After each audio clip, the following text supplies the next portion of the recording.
So when I do this kind of introduction, I try to tell you what I think about the anime or manga that I'm reviewing, while not really talking about what actually happens. So for this one, I wanted to keep it really clear. There's a third season coming in October this year.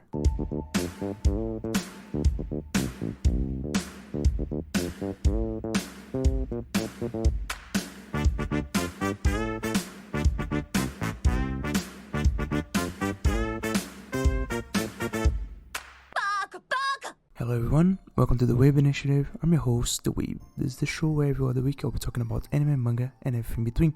This week, I'll be talking about, following the last episode, the second season of Love Live Superstar. So before I start, some disclaimers. The first one is spoiler alert. I'll be talking about everything that happens in this season, even though they're not really twists, turns, or whatever. But I feel that at the very end, it's kind of a spoiler what I'm going to say. So just the heads up, as always, that you may be spoiled about something that happens. The next thing is, and this is more on the way that I present this kind of stuff. So reading the wiki for this entry in the series and through watching with the people in the Discord, I did not mention in the last episode. There is a detail that I chose not to present because I thought it was something someone wrote out of, I don't know, some kind of mistake in the wiki or something like that. Because from what we watched, there's no mention of it in the anime, truly. And so it is a piece of context that is given out, on my understanding, in the second season. That's why I'm bringing this up here, because in the first season it didn't actually change much. It felt kind of strange, but it didn't change much. And now in the second season it becomes a bit more prevalent. I will be talking about when we get to the story, but just to give a heads up that there is some parts of context in the story of Superstar that are not actually mentioned in the anime. I will be talking more about this a bit later. So those are the disclaimers for this episode. And so just to get to the stats, so the studio is the same. It is Sunrise with the input, I think the help, I don't know, of Kadokawa.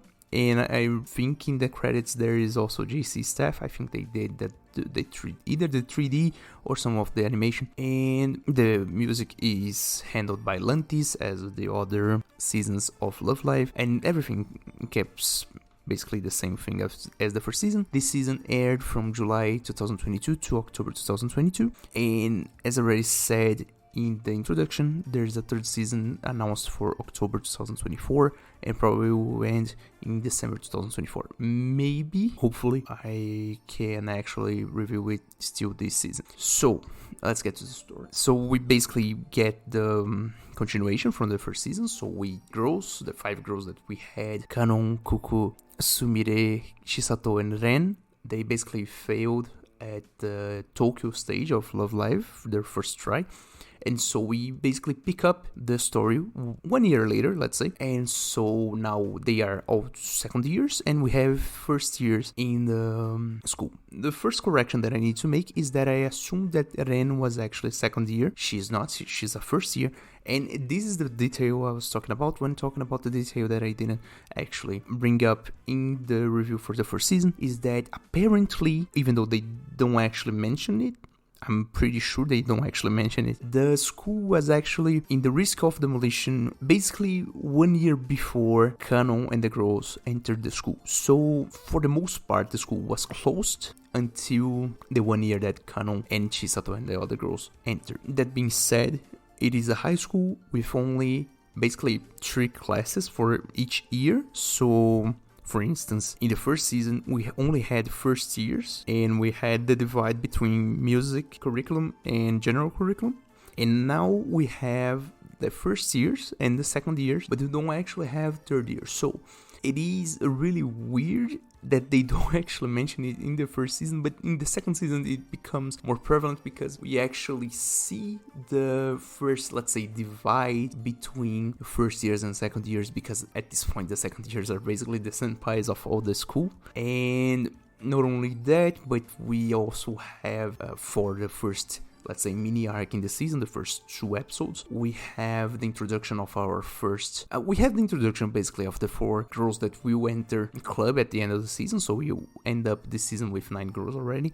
But we have the introduction of the 4 of them, but first there's the recruitment of the first one, Kinako. Kinako is a girl from Hokkaido, and she's basically a new student for the school, and she basically goes to Tokyo as a first timer, so she is, let's say, a country bumpkin going to the big city and experiencing all the things. So there's a whole, I'll not say a retread, but there's a whole feeling much like when the girls from Sunshine went into Tokyo, so the whole kind of thing where she's basically lost for the first episode, and then she meets the girls, and the whole thing kind of presents itself, and she ends up being recruited at the very end of it, kind of touted to enter the idol club. Though there is this whole thing, this whole sentiment throughout the school that the first years don't actually want to enter the idol school club because they think that the 5 girls that are already in it, all second years, they have a better chance of winning if they are only themselves, because there's a whole setup that they show where Sunny Passion, the duo that basically won last year, they basically say that Mediera is the most probable winner, most promising competitor in the next Love Live. And so there is this whole sentiment where even though the girls from the club first years want recruits for the club, they don't actually believe that there is a good incentive for it. Let's say even though they want new people, they also have this back in the mind where they want to win Love Live, and so there is this, let's say, this kind of sentiment where we are already good at this and we are already touted to be the favorite for winning, so if you add someone that has no experience, maybe we will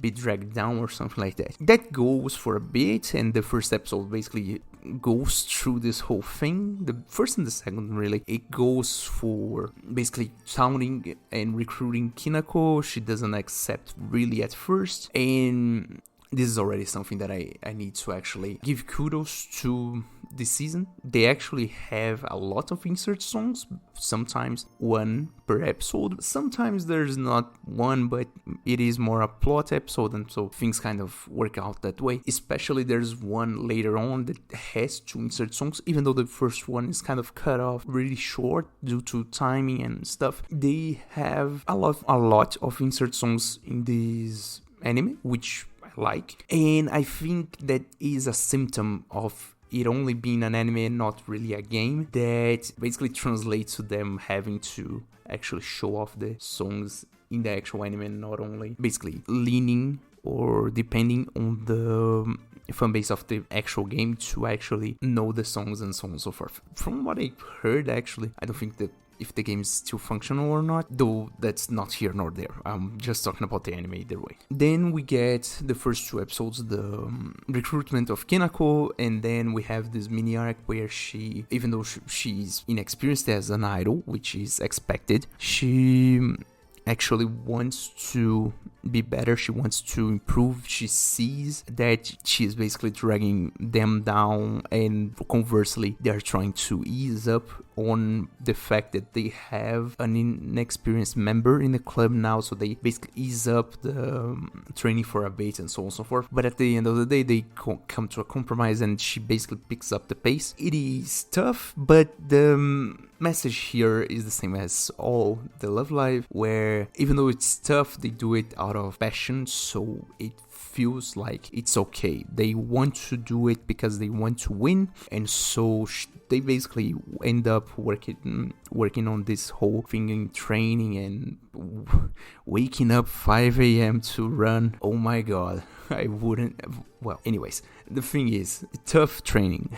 That's it. Anyways, so these are the 2 first episodes. The other thing that I need to actually explain in these first 2 episodes is that there is this one. I don't really know if it happens in the first 2 episodes. As always, don't actually rely on my recounting of things in order, because I always get things wrong and so on and so forth. But let's just say Riera talks to Sunny Passion, and basically Sunny Passion says they don't actually want to participate in Love Live this year because they are actually graduating from the school and they want to actually focus on their presentation for the school. This plot point comes, they tell them that explicitly, and later on they suddenly come to the Love Live for some reason. It doesn't actually make much sense, and I will talk more about this later, but easy to say, the whole thing kind of, we don't actually have an antagonist right now, and so they actually kind of introduce a new one. And here's the part where I need to remind everyone that this season came out as after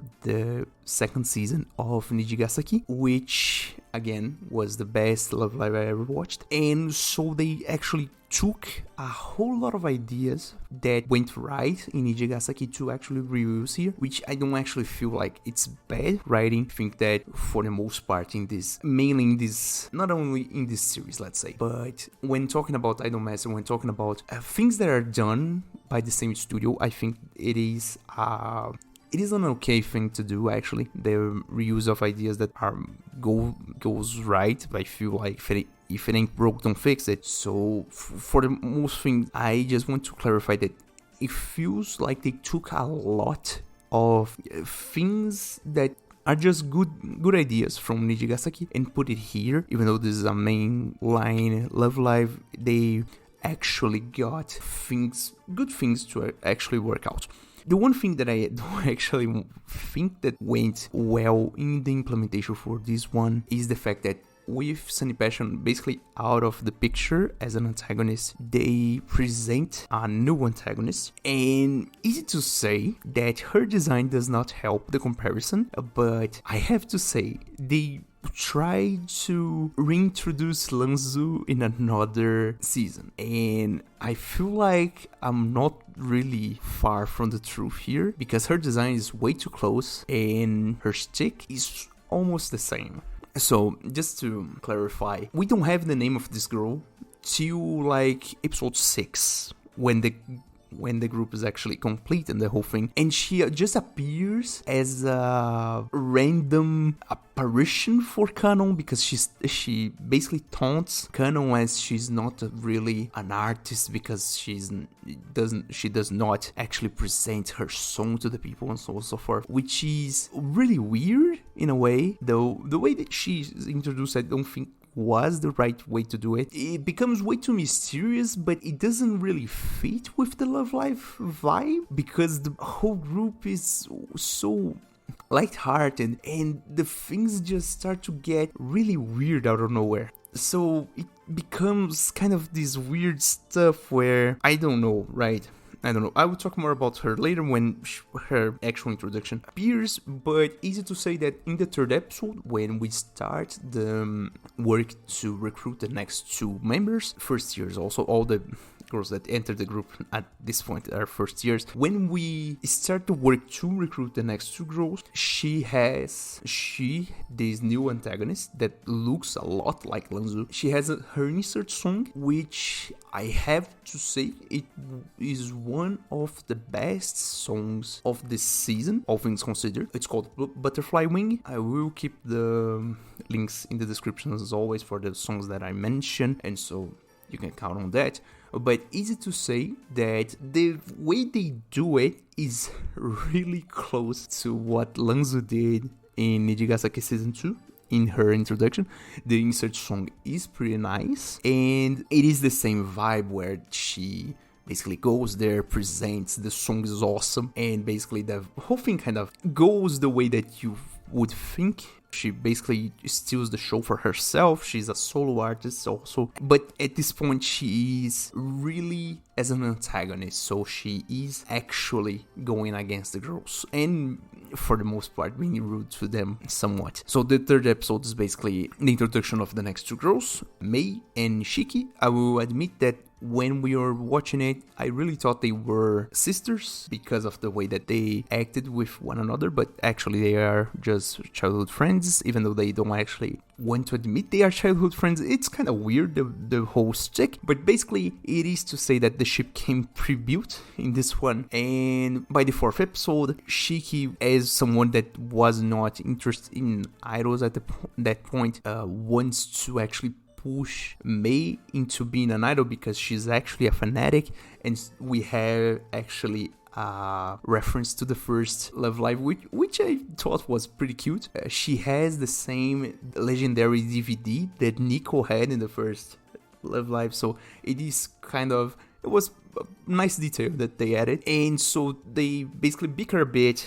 Shiki basically baits that she's going to join the idol club even though she's in the science club. Basically, Mei doesn't want to do it. She's kind of a tsundere.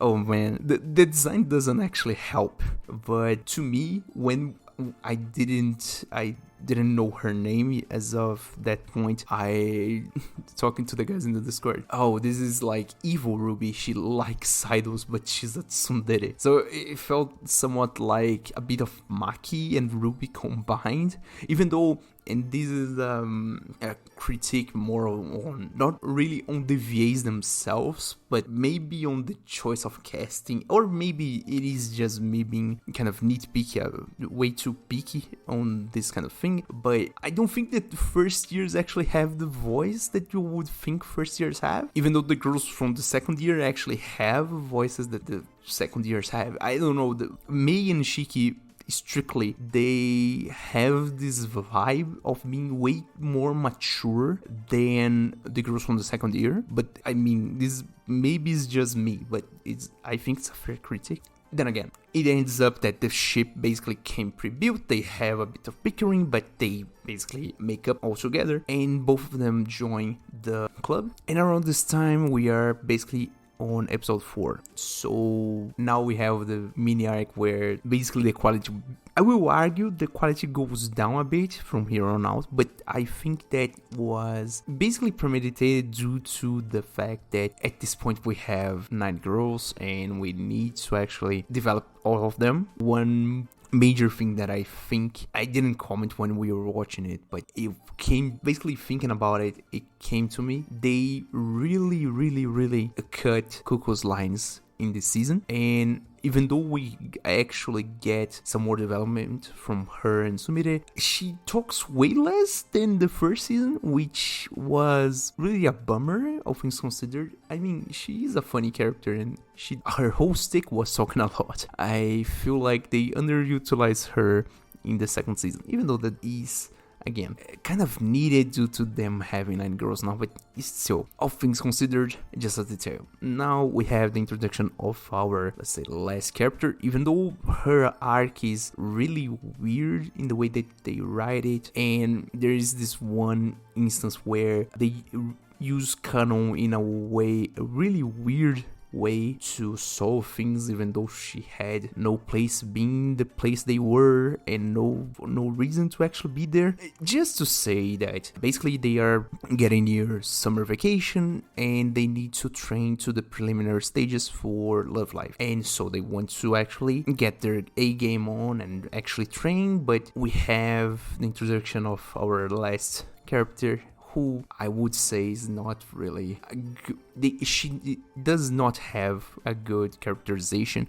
It is not a thing for the VA. I think the script for her is really badly written, all things considered. It is Natsumi is basically an influencer at this point, but she is an influencer more aiming to actually do money, make money, rather than actually being an influencer because she likes it. So basically she's just aiming at those YouTube bucks, let's say, even though YouTube doesn't actually pay, whatever. The thing is, they call LTube and L whatever, L chat and so on and so forth. The whole thing is just don't say the actual name, right? It was really weird to see that she was not actually a TikToker, which is weird because she all the time she has the selfie pole on her cell phone and is recording something, and at some point her introduction is basically she basically overhears someone talking about Lera. She doesn't actually know what Lera is, even though she studies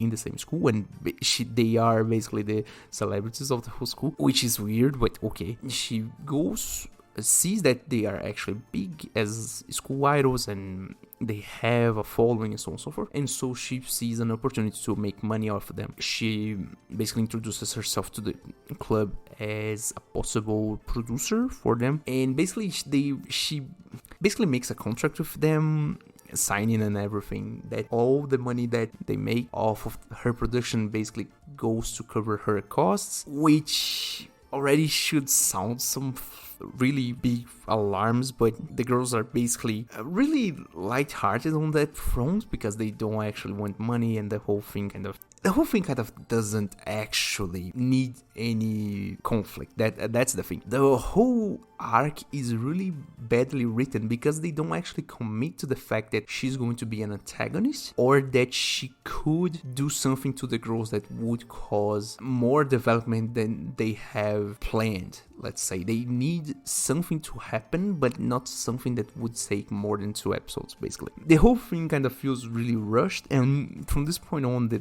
episodes get really, really rushed, even though it is kind of a light rush, but you can see that from episode 4 forward, kind of the writing takes a dip somewhat. The presentation, not the presentation really, but the way they do the plot points and the whole thing, the scenes, it kind of feels like they basically change hands and someone else is actually directing the whole thing. That being said, right, the arc goes something like she wants to make money off them. Sumire basically gets up to her and basically says, you are just trying to make money off of us, and she's basically confronted, but the girls basically wipe it off like it is not like that. They give her a second chance. She tries to separate the group, basically trying to convince the first years to actually separate from Lera. They put their foot down and basically says, but that isn't happening, and so basically she tries to separate them. They actually separate in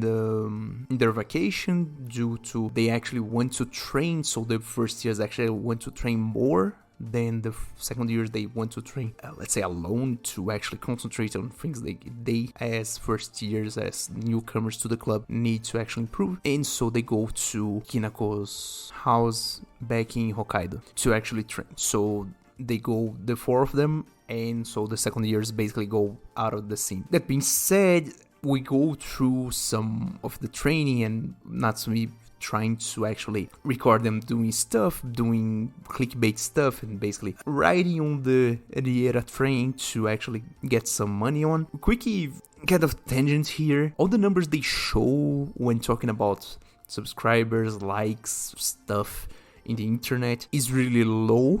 Okay, I don't know the reason why, but I mean, at some point I think they talk about how the presentation from the first season has like 90k views on the equivalent for YouTube. That ain't much. 90k views in the grand scheme of things is really low. All things considered, I don't actually get it, but you know what I mean. When you are big, 90k is not that much. The thing is, she kind of gets some stuff. She talks a lot about the things that she does for money, and we see throughout the first 4 episodes, when she's not actually in focus, that she works part-time jobs to actually get money. And this is the part that is actually weird. She has this whole thing where she's the antagonist because she's actually doing something, let's say, mean to the girls, but they don't actually commit to it. So she basically does for a bit, like for 1-2 scenes, and then she begins to actually question herself. So we have this whole introspective thing where the change doesn't actually start from someone going up to her and basically taking the mask off of her, but more she feels guilty about basically trying to exploit the girls for her own gain, even though I mean, it's not really. You could say it's bad. The thing is that the way they portray this is a bad thing, but the thing is she starts change inside of herself without the intervention of anyone. The way they actually present it is really weird, and the way that the dialogue goes, it's kind of not that great. I see what they are trying to do there, but that's not the way that I would have liked them to do it. I don't know if, again, I think they didn't commit enough to the bit of her being an actual antagonist and doing something bad, because she needed to actually join up then and not really take more time of the anime, or even that thing where they actually absolve the villain, because she needs to be the villain, but they don't actually let her be the villain for much time, even though it is meant to her to be the villain for a bit. The whole thing kind of feels weird in my book, but then she starts getting guilty. We have a flashback. We understand why she's the way she is, because she's frustrated with all the things that she tried to that point, as trying to be an athlete, trying to be popular, trying to be someone studios good on their grades. She doesn't actually get it, and so she relents her desires to just make money. And so making money is such a open-ended question that she tries by any way, shape or form, any means necessary, she tries to make money. And so the whole thing kind of devolves into this fact that she has this lack of desire, of a real desire, real dream. And so basically the whole thing is she eventually gets this dream, or Kanon actually appears out of nowhere in Hokkaido in the middle of this vacation. Out of nowhere, nobody notices her somehow, even though they dance outside. And the whole thing kind of feels weird. That the whole arc feels weird to watch. Basically, she pushes Natsumi to actually follow their dream together, and so Natsumi joins up as the ninth member in the era for the season. So she's the last one that enters the season. The next season, I will talk more about this later, but I already have some guesses. Then again, the whole thing kind of ends up that way. Strangely, she doesn't actually have an insert song herself. And for the most part, I think Shiki and Mei's insert song, I don't actually remember if they have one. Not really anything to write home about. At this point, the only insert song in this season that I think it's worth some praise really is Butterfly Wing by the new antagonist, that at this point I think it's good that I kind of explain, even though we will get to that. So episode 7, episode 8 is the preparation for the preliminaries of Love Live. And the thing is, right, episode 7, for a change, is a development episode. So to this point, and we are already on episode 7, so 6 episodes ago we still had Ren locked into her old personality of just leaning on the fact that her mother wanted her to be an idol with other girls and just connect them together and so on and so forth. So she doesn't actually have, let's say, a usable personality as a character herself. The 7th episode basically is a way to actually add something to her, and it is somewhat funny actually. The way they do it, it's pretty cute. Ren is not someone that uses a lot of technology.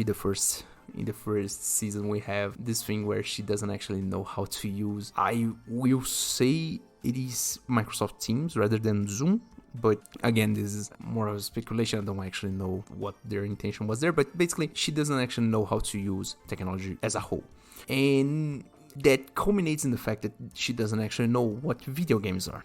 That being said, on that 7th episode, for one reason or another, I don't actually remember, they actually join up in Kuku's house. I don't actually remember if it is in the 7th episode anyway, but whatever. The thing is, they join up in Kuku's house now with 9 people. They don't actually have enough space to actually get everyone joined up. So there is this whole thing where Sumire and Kanon stay outside and they try to play cards with a basket, like lowering the cards now and so on and so forth. The whole thing kind of ends up being that at some point, Ren asks to play Coco Switch, and in doing that she learns what video games are. The whole thing kind of goes to a point where she then starts playing mobile games, and her father, getting to know that she likes video games, starts buying her retro games and new games. So at some point they present a PS4, a Xbox 360, a PS3, and so on and so forth, a Super Nintendo,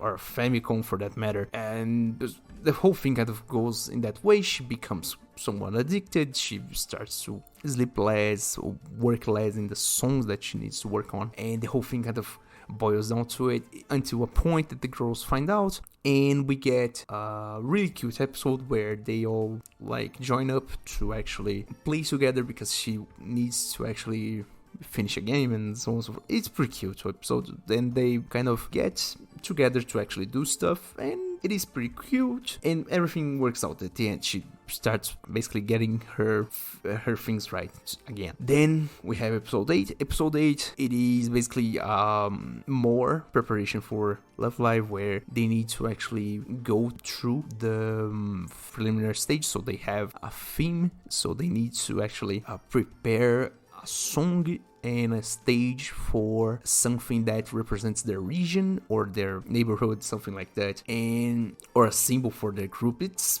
something like that. And one of the things that happens in this episode, and something that I think a good time to actually mention, is that this is the detail that I wanted to touch on. Some plot points in this season, not only this season, the first season too, but this season basically breaks this more to me. They say something at one point, and for some reason they do the exact opposite in the next thing without actually mention anything. That goes for the first time when they actually present the new antagonist. At this point, we know her name by the end of the episode. Her name is Margaret Wayne. I don't actually know how to pronounce that, sorry. She's from Austria. She's a exchange student for another school they don't actually mention. But the whole thing is, right, at some point they say that she's the third year of middle school, the last year of middle school. I don't know if it's the third year, whatever, of middle school, even though she's in Love Live, even though there is this unwritten rule that basically Love Live is just for high schoolers, which, again, weird. But then at some point in the near future, they actually mentioned that she's already in the first year of high school. It is not really important for this point, but the thing that happens really is that they say that Sunny Passion is not going to actually compete in Love Live this time. But then at the end of this episode, they actually mentioned that Sunny Passion lost for someone and didn't actually qualify for the Tokyo part of the Love Live, which feels weird. Okay, not only feels weird, but I'm pretty sure they didn't actually mention that they changed their minds and wanted to compete. I'm pretty sure they said that they didn't want to compete. So it is a plot point that they throw out there and feels kind of weird considering the things that they said before, which I don't know if it is me not understanding and missing something, or is someone in the translation team not doing their work right, or I'm right and basically they're writing whatever and doing whatever. I don't know which is right. So anyway, that's just a detail that I want to touch on. Back to the thing. So the episodes, they need to prepare the song, and we have one of the best insert songs of this season for a change at the very least. Finally, on episode 8, we have a really nice song, really nice song called Chance Day, Chance Way, which is a pretty nice sounding song. Oh my god, it is really nice song, and they basically qualified for the Tokyo part. And basically and this was point that I didn't actually understand, but at this point they actually show what happens. So Love Live again for one more year has become even bigger than last year, so they have to split the preliminaries even more. So there's groups into groups, and so Sunny Passion doesn't actually participate in the same group as Dieta. Dieta basically wins their group and goes to Tokyo, and Sunny Passion is actually competing with someone else. At this point, we have the introduction of the new antagonist. As I said, Margaret Wayne. I don't actually know how to pronounce her last name, sorry. But she's an exchange student from a random... They don't actually give the name of the school, so whatever. And she's the girl that has been basically haunting Canon at this point. And now she has the actual introduction of being the antagonist, basically. At this point, we don't actually have her insert song. The only insert song till this point that she has is Butterfly Wing, and basically she one-handedly dethroned the last year's winners of Love Live, which was unprecedented. I mean, a newcomer doing something like that would be really massive in any competition. That being said, I feel, and this is part of my opinion, but whatever, at this point this review is all messed up. I feel really kind of, I don't know, salty that we didn't actually have one single insert song for Sunny Passion in 2 seasons, because it just feels kind of wrong, you know? I think in the original Love Live we had at the very least 1, if not 2 songs for A-Rise. In Sunshine we had at the very least 1, if not 2 for Sun Snow, I think was the name of the antagonists. And I mean, talking about Nijigasaki, we had all 3 songs from Lanzu. And I'm not talking about my biases, okay? I'm not being biased when I'm talking about this. The 3 best songs of the whole season, all Lanzu, and she was the antagonist, just saying. Undisputed, but just saying. The thing is, we don't actually have any insert songs for Sunny Passion, the ones that actually declassify the girls in the first season. Which, again, I feel it's a missed opportunity. They could have done something nice, but we don't have those. Then, this is episode 8. We have now the work to the Tokyo parts, the Tokyo part of Love Live, and so we go to episode 10. We have the preparation, so episode 9 I think is the kind of start to address somewhat the Cuckoo situation that we were present in the first season. So basically the fact that if they don't win, Cuckoo goes back to Shanghai, even though the whole thing kind of works out in a really weird way. The episode, I think it's by the end really cute, even though the whole premise and the whole trope they use is really overused, all things considered, in media in general. I think the whole thing is pretty cute by the end. So basically, Sumire is kind of getting that vibe where they will not win with the first years, and she wants really to win to keep Cuckoo there, but she doesn't actually talk to Cuckoo about it, and then Cuckoo doesn't agree with her, and they have a whole ass argument, and at some point they basically, let's say, break up. More or less, they don't actually talk with each other for a length of time, and then the whole thing kind of works out at the end, because then they have a heart-to-heart, and I hate you and I love you. It's pretty cute by the end, and basically they kind of reveal that Cuckoo has this condition where if she doesn't actually win, she goes back to Shanghai, but she reassures the group that this is not something to worry about, and I think they will kick this off to the 3rd season. I think if they just write it off, then whatever. It is going to be a plot point that they will just swipe under the rug, but at the end of the day, I don't think I care enough to actually criticize them. I mean, watch me say that, and then in the 3rd season I will criticize exactly that. Then again, whatever. The thing is, basically the 9th episode is to develop more the ship and basically develop more Sumire and Cuckoo. It's pretty cute by the end again. And basically, it is that. The 10th episode is the girls basically taking a break in their winter holidays. They have their winter break, so they go back to Kinako's house to train and do stuff, and basically they train a bit, have a bit of fun in a certain part, and work together to actually bring their A game, because I think in the middle of either episode 9, episode 8, Margaretto basically challenges Kanon to that she will bring her real song to the people, and basically challenges Kanon to bring her real song to the people, and the whole thing kind of works out in a way that they reminded me a lot of when they go to the mountain house of Maki in the original Love Live. It has the same energy, but different implementation. It is okay. I think it's a cute kind of episode. It feels kind of filler, but by the end, the 10th episode has a highlight for me, because they actually use to insert songs. So by the end of the 10th episode, we have of the presentation of Margaret and Liera. Margaret has only, I think, 1 minute of song, which is really, really short, but due to the fact that they have to insert 2 songs, I feel like it is okay. And then I have to give the dissonant opinion that even though the plot wants to give the win to Liera, I think in this sole instance, I think basically analyzing the two songs in a vacuum, I think Margaret was better, but that is me saying, this is my opinion, okay? But the win goes to Liera, even though Margaret and the name of this song is in German, so bear with me on this. Edelstein against Sing Shine Smile. I think Margaret's song is better in this instance, but again, and here is the thing, the one thing that we commented while watching this. None of these songs are really hype. It feels really weird having watched Nijigasaki with such hype songs. None of these songs by the end are hype, which is really, really a downer. It feels so...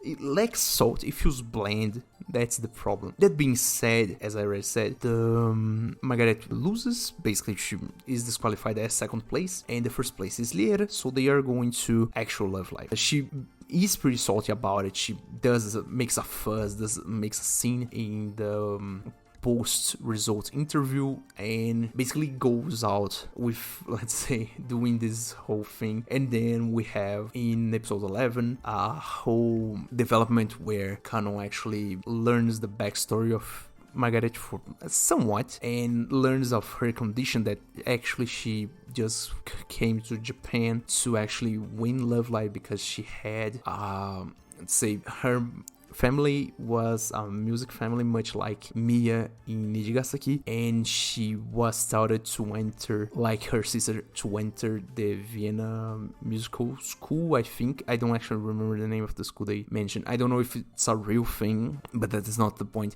It is a really prestigious school in Vienna for musicians, and she was started to enter even though she didn't qualify to it. And at this point, she basically made a bet with either her parents or the guys from the school, I don't actually remember, that if she won Love Live, they would basically pay for her tuition and basically let her enter the school, because apparently you need an invitation to do it, or because they would basically overturn her failing grade on, or whatever. The thing is, she would enter the school, and she having failed that, she basically didn't get her dream of entering this prestigious school, and so she was pretty sorry about it. Understandable.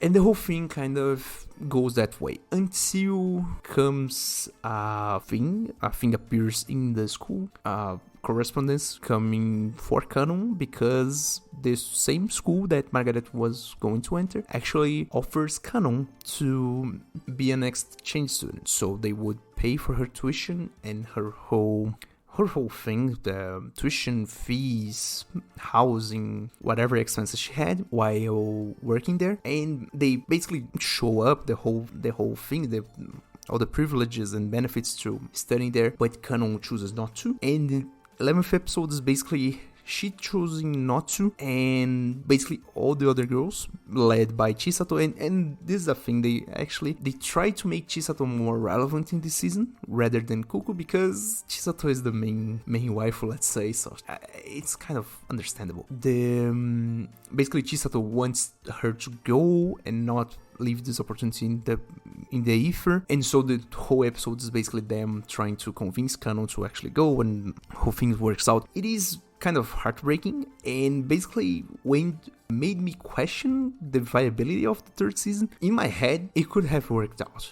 It would work out if they did it like one season without Kanon. Whoa, that would be like really strange, but actually pretty nice. And she ends up choosing to actually go after they win Love Live. So then we have the 12th episode, and just a bit of detail, it comes out by the end of the 11th episode that if Kanon goes, Margaret can go too, but she's going to study under Kanon to learn how to sing. It is kind of a weird arrangement, but whatever, don't question it at this point. 12th episode, we have their presentation in Love Live. It's basically a whole thing to just build the hype and then throw the insert song there. I think the song was pretty bland. I think this is the whole thing about the season. I think most of the songs from Liera in this season were really, really bland. I think that for the most, even though her characterization and introduction were not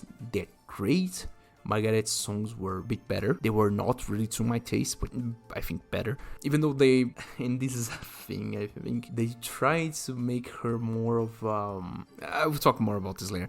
The thing is, 12 episode, they do the presentation, and so it is basically, they do the presentation, they win Love Live for a change, like second season, we still have one more season, and then they already won Love Live. What is going to happen in the third season? And this is where the third season basically came and broke all my expectations, because by the end of it, they win Love Live, and then we have one more scene where Kanon is basically kicked out of the club to actually go prepare her luggage for the travel, and for one reason or another, comes to the gate of the school.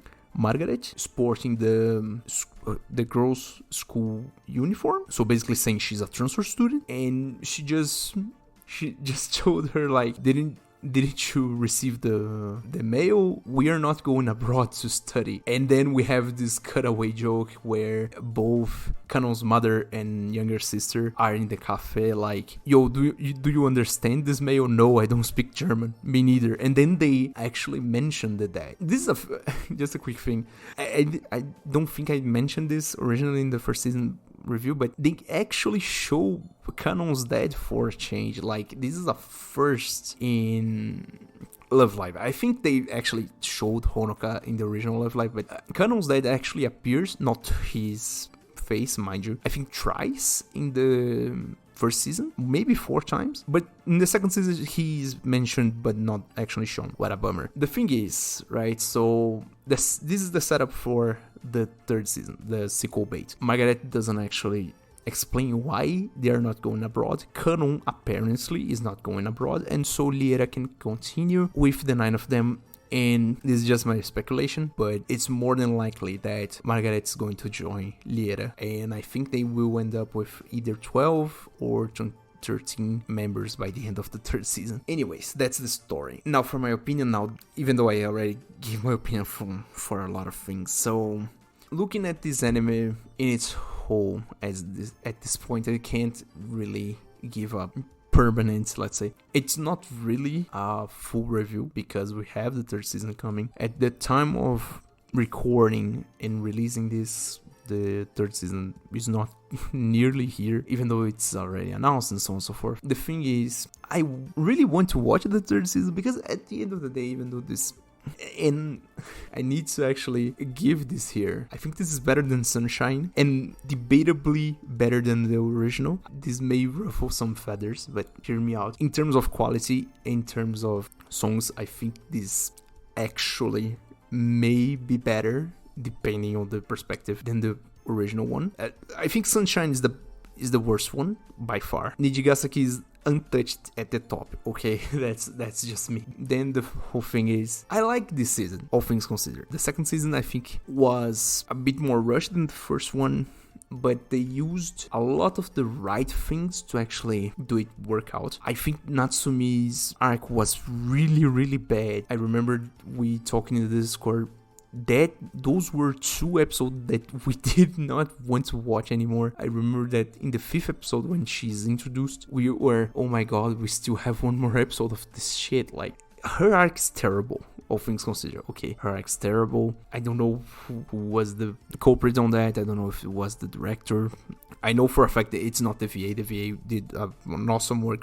For all things considered, all the VAs in this series do a really nice job. They sing and they act. Come on, but they do a really good work, all things considered. The thing is, let me condense this a bit. Natsumi's arc, I think, was really badly done. Either the script or the directing, I don't know. The whole thing I think they didn't commit to the bit, and thus it felt like half-assed. That's my opinion, at the very least. The whole thing with Kanon not going abroad, I think, was a cop-out. I really thought they would start the third season with Kanon out of the school. It would have been such a breath of fresh air. Like, oh my god, Love Live actually doing something weird, something out there, something different. Like, come on. But then they copped out at the last second. I was really frustrated with that. Talking about the songs, as I already said multiple times in this review, I think the songs for Liera were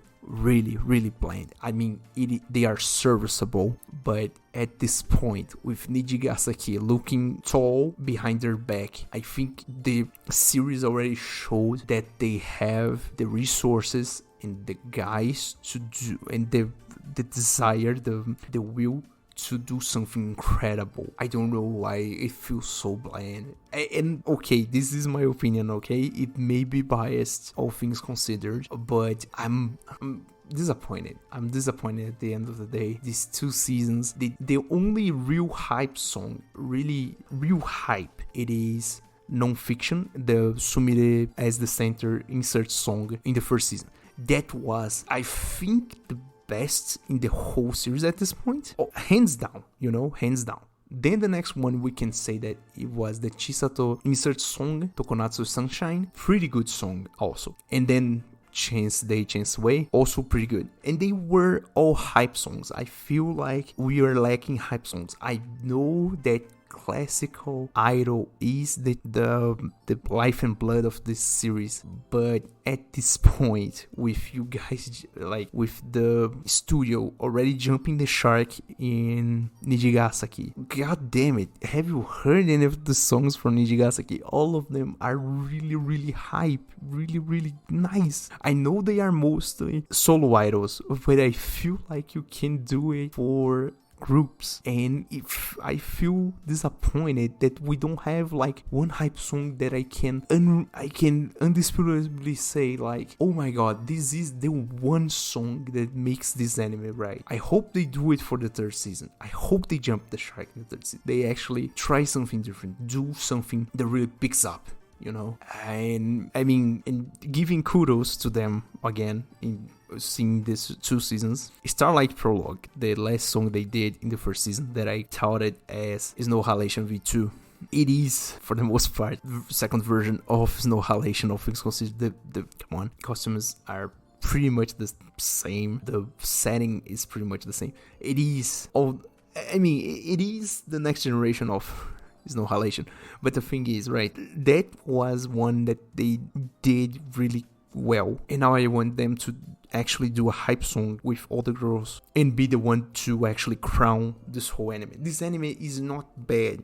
It has some of the tropes that I don't like about Love Live. It is not perfect, all things considered. It is pretty safe. It is not challenging anyone, and for the most part, you can say it's actually bad at some points, because the thing is kind of really predictable and really formulaic. But again, this anime is great. It is just that close to actually be really, really great. Not to say it would be a 10. I mean, they would need to blow everything out of the water in the 3rd season. I don't know what would actually change in the 3rd season to actually make this a 10, but like, come on, I know they can do it. I know Sunrise is capable of doing enormous things, some incredible stuff. Nijigasaki already proved that. I just need them to actually deliver, and basically that's my opinion.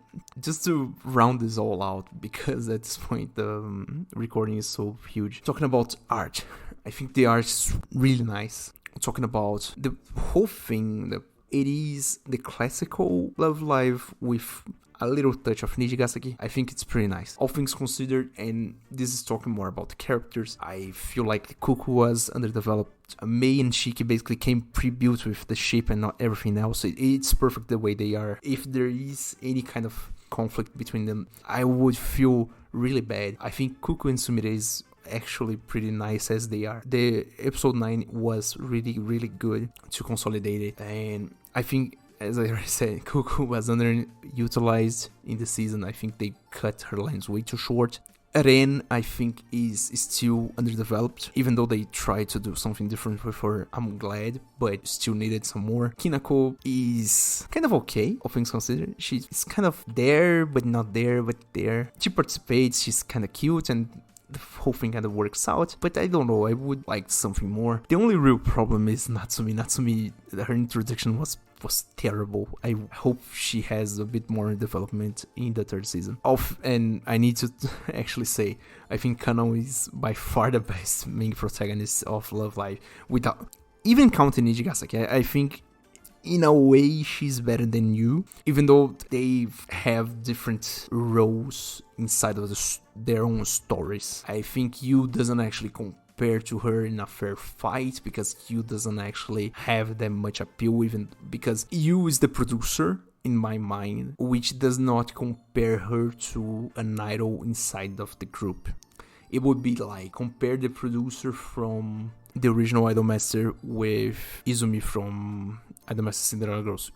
That is not really. There's no comparison to be done there. So the thing is, I think Canon, in a way, even though she's overused, I think that they actually throw her at some problems that she has no place in. And on that note, I think they forced Chisato too much in the season 2. At some point, she repeats the same lines multiple times about the thing where basically whenever someone says they are not cut for it, they can't do it, it is her trigger word to actually push them to do it. And she does it way too heavy-handed for my tastes multiple times in the season. So I think they need to tone it down a bit. I get what you're trying to do there, but probably not what I would say it's nice. I think it went a bit overboard on that. Then again, this is just my opinion. Canon as the main protagonist, as an idol main protagonist, I think she's the best of the franchise at this point. Not only on her way of dealing with things too, but her design. I don't know,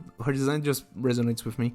Whatever. Next thing that I need to say is about the songs, about the music. The opening, nothing to write home about. I think the opening actually, and this is I think it's a fair critique. I think the TV cut, the TV size cut they actually use of that song, I don't think it's really well done, because they have a low on the song in the middle to the end that actually has, they go back up in the opening, and when they go low it feels like the opening is going to end, but it continues. It feels kind of jarring. The ending, I think it's kind of cute. The visuals is kind of cute. The song is whatever. I think it's serviceable, but the visuals are pretty cute. Then I think I mentioned most of the songs that are actually notable for the 2 seasons. So in the first season's description I left the songs that I mentioned on that episode. This season, this review, I will leave the songs that are from this season really, and I think most of the songs are pretty bland, but there are some that boil up to the top. They are pretty nice, and that's about music really.